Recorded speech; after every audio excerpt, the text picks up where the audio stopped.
বাজাজ গাড়ি সিডিআই লাগানোর আগে অবশ্যই আপনাদের মাথায় কিছু খেয়াল রাখতে হবে এবং আপনার কিছু নির্দিষ্ট কিছু জিনিস অনুমান করে আপনার আছে সিডিআই লাগাতে হবে।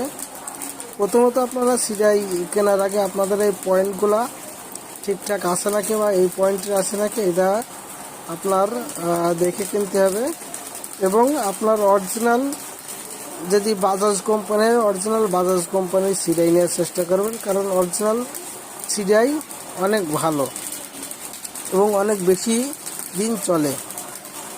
এবং সিডিআই কেনার আরেকটা পদ্ধতি আছে, যেমন আপনাদের আমি দেখাচ্ছি।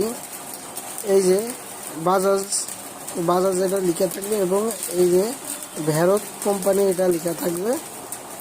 আর এই যে এইগুলো আছে আপনার ডেট, কত সালে তৈরি হয়েছে এইটা, এবং সবচেয়ে গুরুত্বপূর্ণ একটা জিনিস, আপনার প্রতিটা গাড়ির এক এক পার্টস নাম্বার থাকে। যেমন আপনার এটার ক্ষেত্রে আপনাদের দেখাই, এই যে PF 351220, আপনার অবশ্যই এই পার্ট নাম্বার অনুযায়ী আপনার সিডিআই ক্রয় করবেন এবং গাড়িতে লাগাবেন। এটা লাগালে আপনার গাড়ির পার্টস একদম অরিজিনাল জেনুইন হবে এবং কোম্পানি যেটা সাজেস্ট করে সেইটা হবে। ধন্যবাদ।